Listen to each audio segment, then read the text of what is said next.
Osho. I have something else. I read one article out of this to some of y'all, and I'm going to read another. I'm not going to read it all, but I figured you'd probably be interested in this. Now, this is from this article was written from the director, okay, and his titled piece was Home for Christmas. Let me get this in the light where I can see it a little better. It reads like this.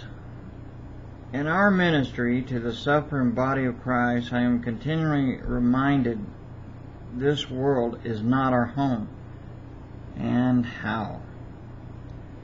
Even so, home is a wonderful place to be this Christmas as we gather together with family and those we love. At Voice of the Martyrs, we have the opportunity to bless many persecuted Christian families who are forced to find emergency shelter. This year, on the Philippine island of Mindanao, I'm probably butchering the name, but maybe a lot of you know what I'm talking about. Excuse me the way I pronounce it. But it's spelled Mindanao.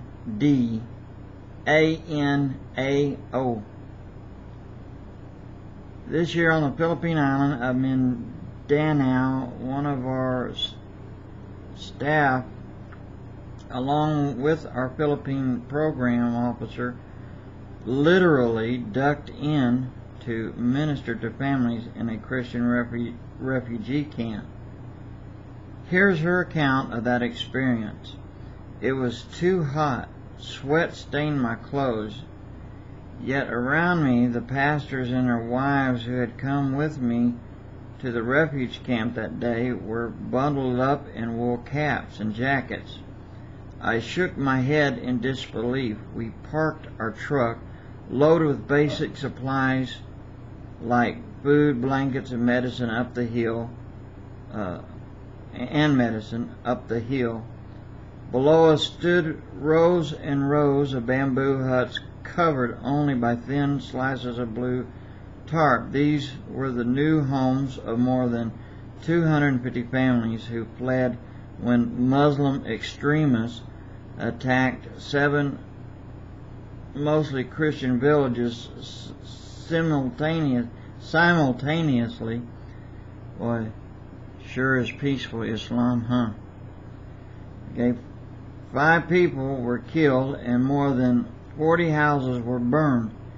There were so many Christian refugees that the local authority quickly ran out of tarp and bamboo. So when I stopped to speak to one family, I discovered their home was made entirely out of cardboard, a hut out of thick slips of brown paper. And it goes on with more there, and it shows a picture of this family that was forced, out of their homes because their village was burned, and having to live in a cardboard box.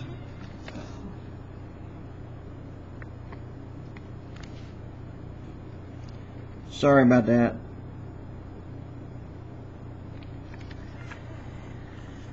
But I could have read more, but go to the Voice of the Martyrs, persecutions.com, and you can get on their mailing list and have these newsletters, send out great articles here, and also you can get a free book, Tortured for Christ, which is I recommend highly that you keep with you at all times.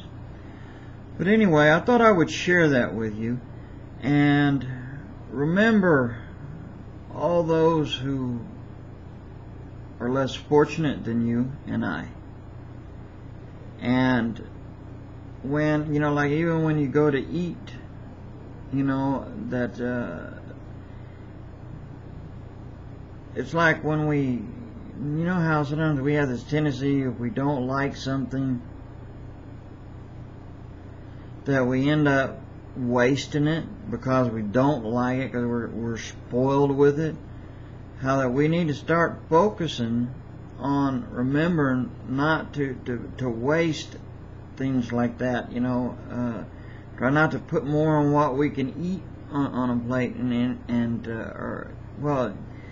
the whole idea is in remembering our brothers and our sisters who, like right here, is what I was reading to you, who are less fortunate, who are overseas, and even in our own country, who's experiencing starvation or persecutions and things. And so let us remember them and pray for them, and let's love one another, and let us cast aside this on these petty things and get our focus on Yeshua, and let us try to reach souls for Christ, for HaMashiach, because we have but a short time to work in.